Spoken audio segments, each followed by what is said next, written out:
As promessas de Deus. Na oração corporativa, precisamos aprender como nos firmamos nas promessas de Deus. O apóstolo Paulo escreve: porque quantas são as promessas de Deus, tantas tem nele o sim, porquanto também por ele é o amém para a glória de Deus, por nosso intermédio. 2 Coríntios 1:20. Nessas promessas de Deus encontramos todos esses fatos eternos, e as promessas as declaram em linguagem simples, direta e clara. O Espírito Santo pode dirigir-nos a elas e capacitar-nos a firmar os pés nelas a fim de que se cumpram. A maioria de nós que está andando com o Senhor já deve ter experimentado que o Espírito Santo de repente ilumina uma dessas promessas no meio de uma confusão. Quando nós firmamos nessa promessa, ela nos abre a porta para a vitória. A carta aos Hebreus há um belo comentário sobre as promessas de Deus. Pois quem fez a promessa é fiel. Hebreus 10:23. A fidelidade do Senhor Jesus está por trás de todas as promessas.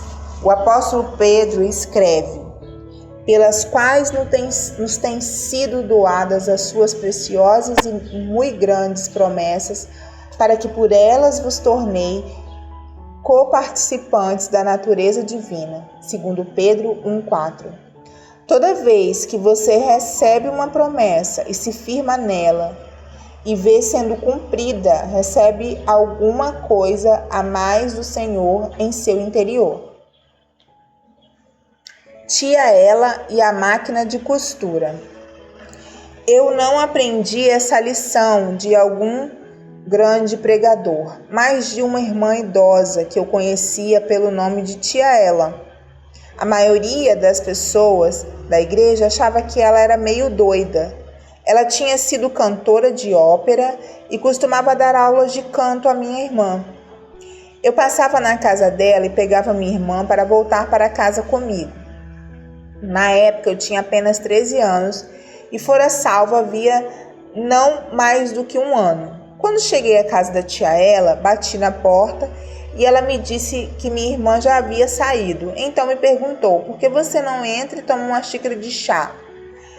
Quando entrei, ela disse: desculpa-me da bagunça. Eu não tenho muita prática, mas estou tentando costurar essas cortinas. Ela estava usando sua máquina de costura. Então, começamos a falar sobre o Senhor, algo que ela gostava muito de fazer. Nessa altura, alguma coisa deu errado com a máquina de costura. Ela tentou, mas alguma coisa estava presa. Ela tentou de tudo, mas nada funcionou. Então, me perguntou se eu entendia alguma coisa de máquinas de costura. Eu disse que não entendi absolutamente nada, contudo ela insistiu: tente fazer alguma coisa.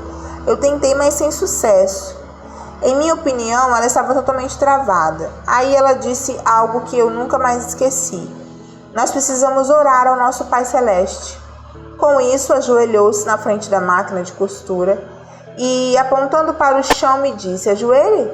Eu nunca vou me esquecer da oração dela. Ela levantou a mão e disse: ó Pai Celeste, o Lance e eu tivemos um maravilhoso tempo de comunhão a respeito do teu amado filho. Como tu sabes, eu não sou uma mulher muito prendada. Alguma coisa deu errado com a minha máquina de costura e eu tentei consertá-la. Mas eu sou velha e não entendo de nada de máquina de costura. E o Lance, esse menino querido, tentou consertá-la, mas ele também não entende nada disso. Pai Celeste, tu disseste a tua palavra em 2 Coríntios 1:20, porque quantas são as promessas de Deus, tantas tem nele o sim. Porquanto também por ele é o amém para a glória de Deus, por nosso intermédio. Nós te apresentamos uma promessa de Hebreus 1:14, que os anjos são os espíritos ministradores, enviados para o serviço a favor dos que hão de herdar a salvação. Pai Celeste, por favor, envie um anjo para consertar essa máquina de costura. Com isso, ela levantou a cabeça. Eu estava com os olhos arregalados e toquei no braço dela e disse: tia, tente ver se funciona. Silêncio, ela disse. Deu um tempo ao anjo. Ela se ajoelhou ali com a cabeça baixa por 1 minuto ou 2. Então, de repente, se levantou, sentou-se na cadeira, começou a usar a máquina e ela disse: Ô Pai Celeste, tu nunca falhas, muito obrigado. Ora, eu tinha apenas 13 anos. Muita gente dirá que isso tudo foi coincidência. Contudo, para mim, essa experiência me ensinou uma das maiores lições da minha vida. Eu tinha ouvido todo tipo de gente, pessoas famosas, grandes ministros do púlpito.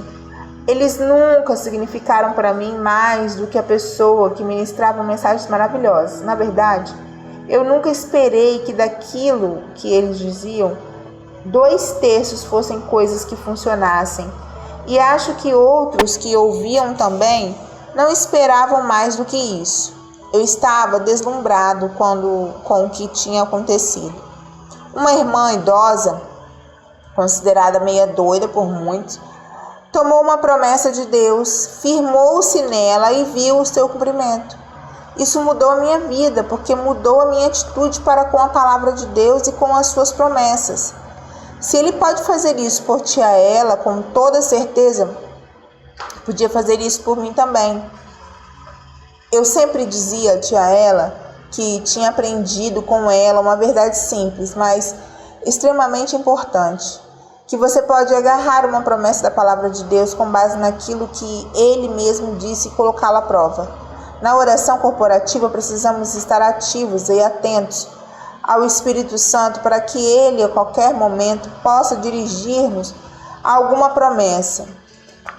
Essas promessas, dadas primeiramente a um indivíduo apenas, podem então ser tomadas cooperativamente para basear as orações nelas. Isso sempre conduzirá o cumprimento das promessas e a vitória.